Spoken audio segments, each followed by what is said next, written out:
boiled out of my mouth so fast that I lurched forward to my knees. "God," I cried. "God, help me." Chapter 1. The second fire started on a regular day. Summer was coming and the teenagers in the library were getting restless. The new Georgia heat was making people crazy. Not to mention it was Friday, and that brought with it a particular kind of recklessness. And get this, girl. Sharika, my coworker at the triple-wide, barn-sized library, flicked her pink and yellow airbrushed fingernail tips in my face for some kind of dramatic build-up. She up and killed herself. Just did. Shot herself in the head. Or maybe the stomach. The air conditioner clicked on and hummed, making her get louder. In the stomach! She paused and looked at me for a second, her dark brown face in a tight frown beneath the harsh halogen lights that hung over the help desk.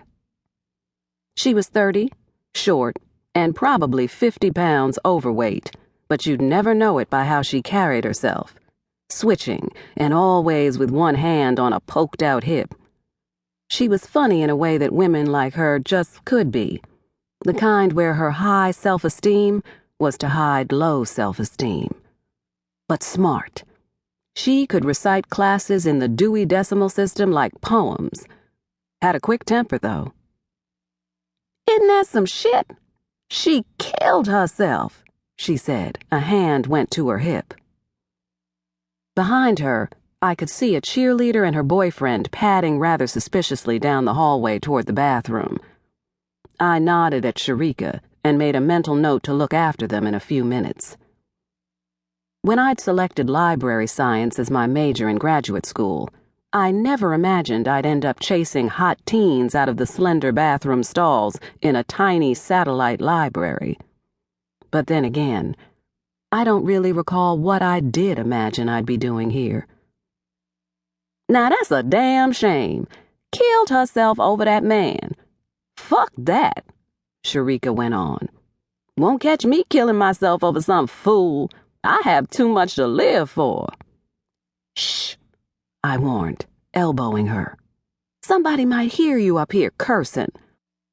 She rolled her eyes and looked around the half-full, square-shaped reading room where we were both librarians.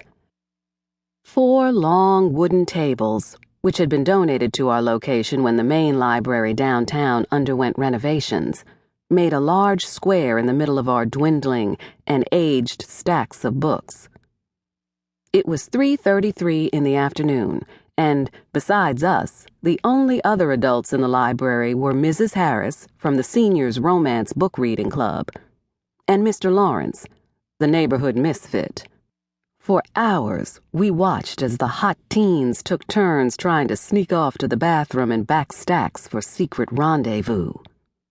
Mr. Lawrence pretended to look for jobs in an upside-down, week-old newspaper that no longer carried a classified section. And Mrs. Harris faked reading Their Eyes Were Watching God as she secretly spied on Mr. Lawrence. "You don't think these 2 old folks cuss?" Sharika shot, her backwoods Augusta drawl purposely positioned to bite at every syllable she uttered. "Please, they could and would cuss both of us under a bus. Don't sleep on old people. They'll cut you first and cuss you last."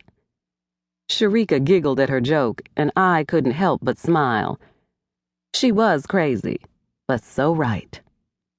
Reverend Herbert George II had a way with words, too, especially when he'd had some drinks in him. "But really," Sharika swiveled her seat around to mine, "I just feel so bad for her. Why would she do that? Kill herself for some man? They were divorced already. It was time to move on." "How long were they married?" 20 years. "And you said there was another woman?" "Yeah. Apparently, he'd just gotten engaged to some tramp, some whore. And how she found out? stumbling on their wedding registry at... To keep listening to this audiobook, I've left you a link in the description so you can do it, at no cost thanks to Audible's 30-day free trial.